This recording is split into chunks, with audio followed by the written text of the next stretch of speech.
আমি যখন বাড়িতে পৌঁছলুম তখন দুপুর। চতুর্দিকে চিকচিক করছে রোদ্দুর। আমার শরীরের ছায়া ঘুরতে ঘুরতে ছায়াহীন একটি রেখায় এসে দাঁড়িয়েছে। কেউ চিনতে পারেনি আমাকে। ট্রেনে সিগারেট জ্বালাতে গিয়ে একজনের কাছ থেকে আগুন চেয়ে নিয়েছিলাম। একজন মহকুমা স্টেশনে উঠেই আমাকে জাপটে ধরতে চেয়েছিল। একজন পেছন থেকে কাঁধে হাত রেখে চিৎকার করে উঠেছিল। আমি সবাইকে মানুষের সমিল চেহারার কথা স্মরণ করিয়ে দিয়েছি। কেউ চিনতে পারেনি আমাকে। একজন রাজনৈতিক নেতা, তিনি কমিউনিস্ট ছিলেন। মুখোমুখি বসে দূর থেকে বারবার চেয়ে দেখলেন, কিন্তু চিনতে পারলেন না। বারহাট্টায় নেমেই রফিজের স্টলে চা খেয়েছি। অথচ কি আশ্চর্য, পূর্ণবার চিনি দিতে এসেও রফিজ আমাকে চিনল না। দীর্ঘ 5 বছর পর পরিবর্তনহীন গ্রামে ফিরছি আমি। সেই একই ভাঙ্গা পথ, একই কালো মাটির আল ধরে গ্রামে ফেরা। আমি কতদিন পর গ্রামে ফিরছি। আমি যখন গ্রামে পৌঁছলুম তখন দুপুর। আমার চতুর্দিকে চিকচিক করছে রোদ, শো শো করছে হাওয়া। অনেকে বদলে গেছে বাড়িটা। টিনের চাল থেকে শুরু করে পুকুরের জল, ফুলের বাগান থেকে শুরু করে গরুর গোয়াল, চিহ্ন মাত্র শৈশবের স্মৃতি যেন নেই কোনোখানে। পড়ার ঘরের বারান্দায় নুয়ে পড়া বেলি ফুলের গাছ থেকে একটি লাউডুগি উত্তপ্ত দুপুরকে তার লকলকে জিভ দেখালো।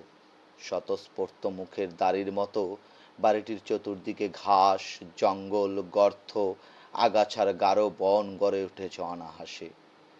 যেন সবখানেই সভ্যতাকে ব্যঙ্গ করে এখানে শাসন করছে গোয়ার প্রকৃতি। একটি শেয়াল একটি কুকুরের পাশে শুয়েছিল প্রায়। আমাকে দেখেই পালালো একজন। একজন গন্ধ শুঁকে নিয়ে আমাকে চিনতে চেষ্টা করলো। যেমন পুলিশ সমেত চেকার তেজগাঁও আমাকে চিনতে চেষ্টা করেছিল। হাঁটতে হাঁটতে একটি গাছ দেখে থমকে দাঁড়ালাম। আশোক গাছ। ৬২র ঝড়ে ভেঙে যাওয়া আশোক। একসময় কি ভীষণ ছায়া দিত এই গাছটা। দুজন মানুষ অনাহাসে মিশে থাকতে পারত এর ছায়ায়। আমরা ভালোবাসার নামে একদিন সারা রাত এ গাছের ছায়ায় লুকিয়েছিলাম। সেই বাসন্তী, আহা, সেই বাসন্তী এখন বিহারে ডাকাত স্বামীর ঘরে 4 সন্তানের জননী হয়েছে। পুকুরের জলে শব্দ উঠল মাছের, আবার জীব দেখালো সাপ। শান্ত স্থির বোকা গ্রামকে কাঁপিয়ে দিয়ে একটি এরোপ্লেন তখন উড়ে গেল পশ্চিমে। আমি বাড়ির পেছন থেকে শব্দ করে দরজায় টোকা দিয়ে ডাকলুম, মা। বহুদিন যে দরজা খোলেনি, বহুদিন যে দরজায় কোনো কণ্ঠস্বর ছিল না, মসৃে পড়া সেই দরজা মুহূর্তের ক্যাচ ক্যাচ শব্দ করে খুলে গেল। বহুদিন চেষ্টা করেও যে গোয়েন্দা বিভাগ আমাকে ধরতে পারেনি, চৈত্রের উত্তপ্ত দুপুরে অফুরন্ত হাওয়ার ভেতরে সেই আমি কত সহজেই একটি আলিঙ্গনের কাছে বন্দী হয়ে গেলুম। সেই আমি কত সহজেই মায়ের চোখে চোখে রেখে একটি অবুঝ সন্তান হয়ে গেলুম। মা আমাকে ক্রন্দন সিক্ত একটি চুম্বনের মধ্যে লুকিয়ে রেখে অনেক জঙ্গলের পথ অতিক্রম করে পুকুরের জলে চাল ধুতে গেলেন। আমি ঘরের ভেতরে তাকালুম। দেখলুম দুঘরের মাঝামাঝি যেখানে সিদ্ধিদাতা গণেশের ছবি ছিল, সেখানে লেনিন। বাবার জমা খরচের পাশে কার্ল মার্কস। আলমারির একটি ভাঙ্গা কাচের অভাব পূরণ করছে ক্রুস্কয়ারের ছেঁড়া ছবি। মা পুকুর থেকে ফিরছেন। সন্ধ্যায় মহকুমা শহর থেকে ফিরবেন বাবা। তার পিঠে সংসারের ব্যাগ ঝুলবে তেমনি। সেনবাড়ি থেকে খবর পেয়ে বৌদি আসবেন। পূর্ণবার বিয়ে করতে অনুরোধ করবেন আমাকে। খবর পেয়ে যশমাধব থেকে আসবে ন্যাপকর্মী ইয়াসিন।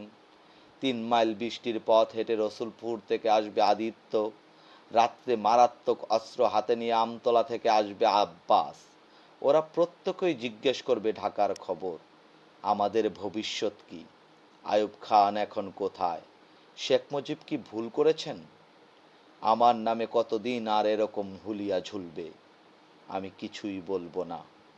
আমার মুখের দিকে চেয়ে থাকা সারি সারি চোখের ভেতরে বাংলার বিভিন্ন ভবিষ্যৎকে চেয়ে চেয়ে দেখব। উৎকণ্ঠিত চোখে চোখে নামবে কালো অন্ধকার।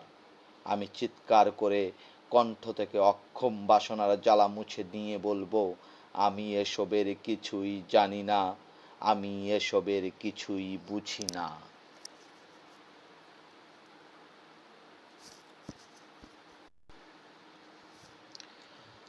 আমি যখন বাড়িতে পৌঁছলুম তখন